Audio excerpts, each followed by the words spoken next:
Pour toi, le carburateur est un engin mystérieux, au fonctionnement quasi métaphysique. Dans cette vidéo, aujourd'hui, j'explique les bases du fonctionnement des carburateurs. Générique.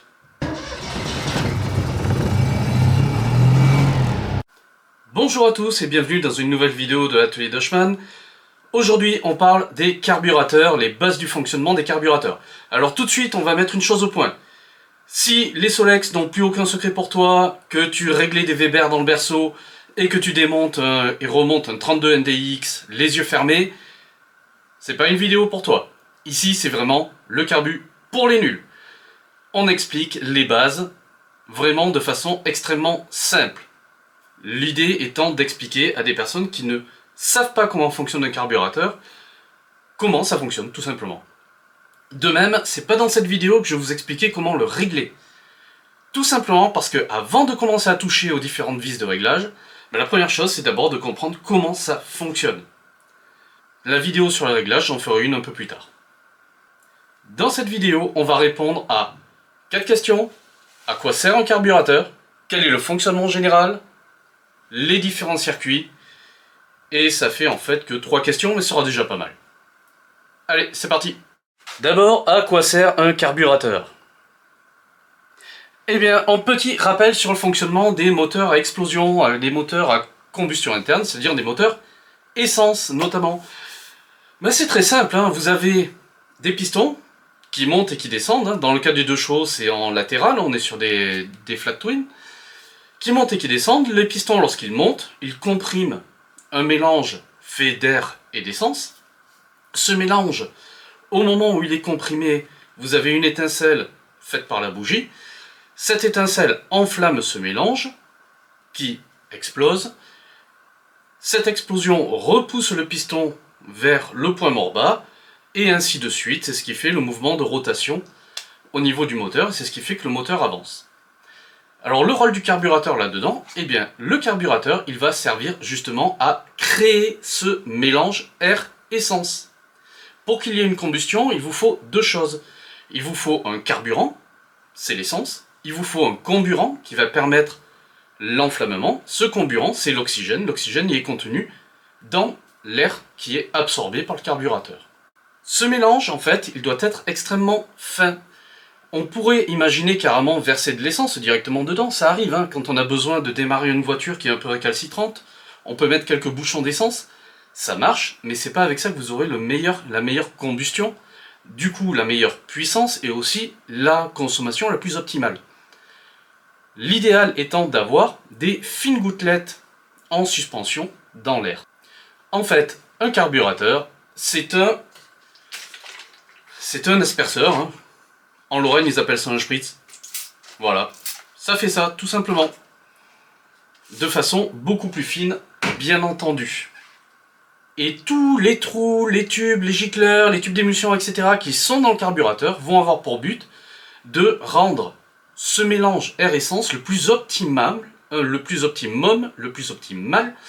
en fonction des régimes moteurs et en fonction des réglages, en fonction des besoins. On va même, avec un même carburateur, on n'aura pas les mêmes réglages en termes de gicleurs et en termes de tubes d'émulsion.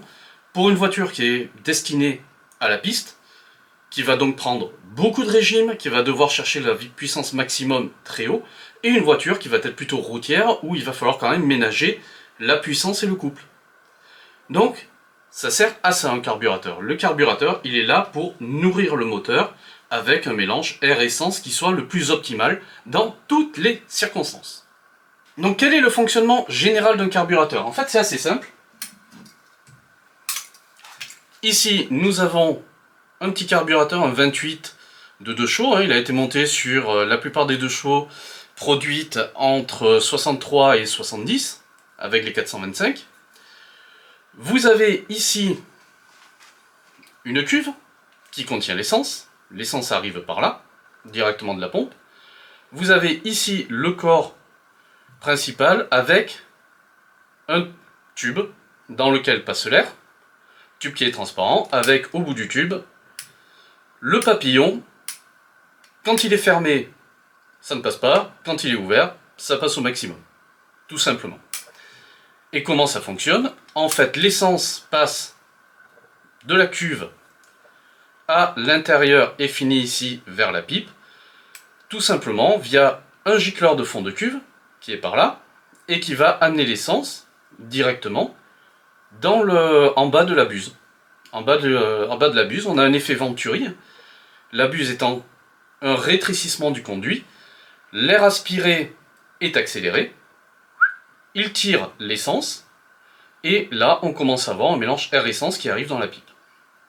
C'est en fait, l'air est aspiré ici par la dépression créée par le moteur. Lorsque les pistons descendent, la soupape d'admission étant ouverte, ça aspire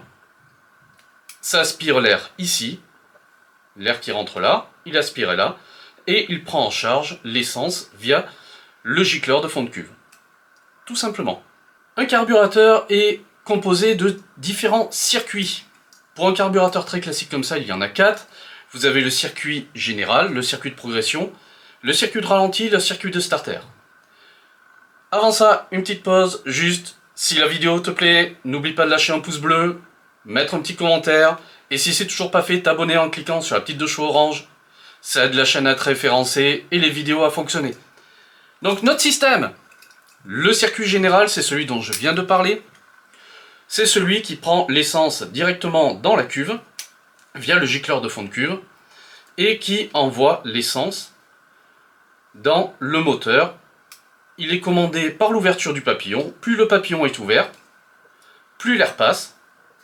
Plus l'air passe, plus il va aspirer d'essence. Et c'est ainsi que lorsque vous êtes au régime maximal, c'est-à-dire quand vous accélérez à fond, vous avez une dépression maximale, ça aspire le plus d'essence possible. Et c'est ainsi que votre voiture prend des tours et a le plus de puissance. Tout simplement. Donc ça c'est commandé ainsi. Fermé, il n'y a pas d'aspiration, le circuit est fermé, il n'y a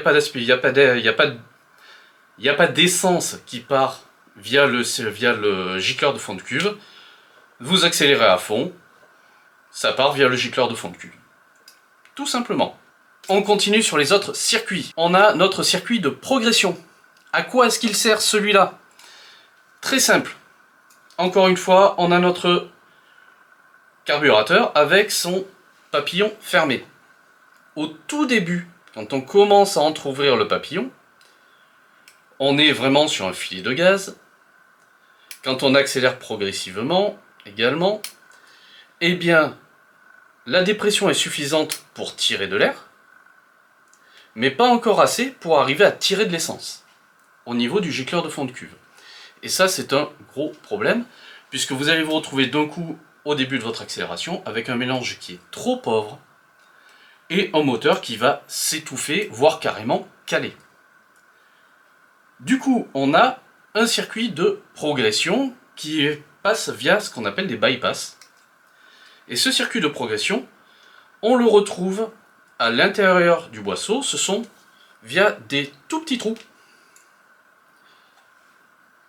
qui vont s'actionner au fur et à mesure qu'on commence à ouvrir le papillon. Quand on ouvre le papillon, petit à petit, on découvre les trous de progression, et ces trous de progression vont envoyer de l'essence, alors que durant le temps où le gicleur de fond de cuve est encore inactif. Et ce circuit de progression, alors sur ce modèle-là, il est commandé directement par ce petit gicleur, qu'on appelle également le gicleur de ralenti, puisqu'en fait ce gicleur-là, il distribue également l'essence au niveau du circuit de ralenti. Sur beaucoup de carburateurs, c'est le même gicleur qui est utilisé pour le circuit de progression, pour le circuit de ralenti. Il y a une petite différence sur les 34. Sur les 34, on a deux gicleurs. Il y en a un qui est justement pour le circuit de progression, l'autre qui est pour le circuit de ralenti. Notre circuit de ralenti maintenant, celui contre lequel on peste dès qu'on cale au feu, eh bien ce circuit de ralenti, il est là pour permettre à la voiture de tourner alors que notre papillon est totalement fermé. Et comment ça fonctionne? Eh bien en fait c'est un circuit à part. On a un gicleur, ici c'est notre gicleur de ralenti qui est là, qui va commander un système qui va sortir sous le papillon. Et il est donc commandé par le gicler de progression. Le problème étant, c'est qu'entre la richesse qui est nécessaire quand on est à 700 tours et la richesse qui est nécessaire quand on est à 1500 tours ou 2000 tours en vitesse stabilisée, c'est pas la même. Donc pour éviter d'avoir un circuit de ralenti qui est vraiment trop riche, on a sur ce circuit une vis, qui est la vis de richesse, et qui elle va commander la quantité d'essence qui va être envoyée dans le circuit de ralenti. Elle est ici, sur ce carburateur là. Généralement quand on règle le ralenti, on va agir sur cette vis et sur la vis de butée de papillon. Et on a donc, c'est particulièrement visible sur les 28, on a ici notre petit trou qui est commandé par la vis et qui permet d'envoyer plus ou moins de mélange air-essence pour le ralenti. Dernière chose sur notre circuit de ralenti, normalement au ralenti, votre papillon doit être quasiment fermé et surtout, vous devez avoir les trous de progression qui sont complètement obturés. Si jamais les trous de progression sont ouverts, votre circuit de ralenti est en fait contrecarré par le circuit de progression. Vous pouvez toucher à peu près toutes les vis que vous voulez, notamment la richesse de ralenti, vous n'arriverez à rien régler. Donc ça c'est la première des choses, c'est vérifier que votre papillon obture bien tous les trous de progression. Dernier circuit sur lequel on s'intéresse, c'est le circuit de starter. Le starter, il est là pour permettre un démarrage du moteur à froid. Un moteur froid, lorsqu'on le démarre sans starter, il va cahoter, il va avoir un ralenti très instable, voire même il va caler plusieurs fois avant de commencer à tourner correctement. En fait, il faut juste, on va enrichir le mélange de façon à contrecarrer la température trop fraîche du moteur. Comment on fait ça? Il y a deux solutions qui ont été utilisées chez Solex au fur et à mesure des années. La plus ancienne, on la retrouve encore sur le 28, c'est un circuit, ici, qui va carrément envoyer plus d'essence. On a ici un circuit qui va ouvrir une vanne qui va permettre d'envoyer de l'essence en plus. Simple, efficace. Deux problèmes à ce circuit-là. Le premier, c'est que c'est on-off. Alors pour certains, vous avez une position intermédiaire où vous allez libérer moins d'essence, puis après vous allez en libérer plus du tout. Mais c'est commandé, derrière en fait on a des petits trous et une glace qui ouvre les trous. Donc c'est un peu du on-off. À partir de la fin des années 60, chez Solex toujours, on passe à notre système qui est en fait un volet d'air. Ce volet d'air, on va le fermer en fonction des besoins. Donc quand on tire sur la molette, sur la tirette du starter, en fait on va fermer notre volet d'air. Et ce volet d'air fermé va faire que l'aspiration due au piston qui tourne grâce au démarreur, cette aspiration ne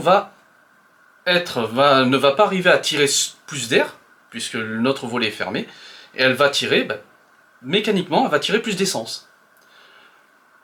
C'est le même principe, on va enrichir, on va rajouter de l'essence, mais avec un système beaucoup plus simple, puisque au lieu d'avoir un circuit d'air, un circuit d'essence complet, là on a juste un volet qui bouche l'air. Deuxième avantage de ce système, c'est que ça permet de doser. On peut doser l'inclinaison du volet de façon extrêmement précise, et ça permet de doser le starter de façon plus agréable qu'avec le précédent système. Il y a même sur certains carburateurs, alors pas sur les 2 chevaux, mais je pense notamment sur les Simca 1100 qui ont des 32 BISA, sur le volet d'air, vous avez un deuxième volet. Vous avez un deuxième volet en fait qui est commandé par un petit ressort et qui va s'entrouvrir avec la dépression. C'est-à-dire que si vous oubliez de fermer votre starter suffisamment vite, quand vous allez accélérer, ce clapet va s'ouvrir, ça va permettre quand même au moteur d'aspirer suffisamment d'air. Ça marche bien. Encore une fois, souvent on voit dans les commentaires, oui, moi ma 2 chevaux, elle démarre sans starter, attention, le matin, même l'hiver, je démarre, je l'ai habitué à démarrer sans starter. Et si votre voiture démarre sans starter, moteur froid alors qu'elle dormait dehors, c'est que vous avez un problème de carburation. C'est que votre carburation est déjà beaucoup trop riche à la base.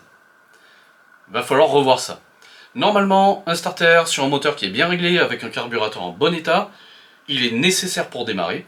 Et à chaud, si vous tirez votre starter, normalement le moteur ne s'étouffe pas.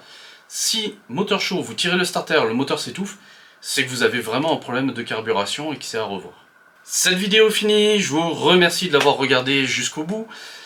Si elle vous a plu, n'hésitez pas à lâcher un pouce bleu, vous abonner et mettre un commentaire, c'est important pour que l'algorithme repère que cette vidéo intéresse du monde et mette en avant la chaîne. Et si jamais vous ne savez pas quoi dire, vous n'avez qu'à dire Ici Bob Sinclair, j'écoute. et ce sera très bien comme ça. Tchuss. En fait, un carburateur, c'est un...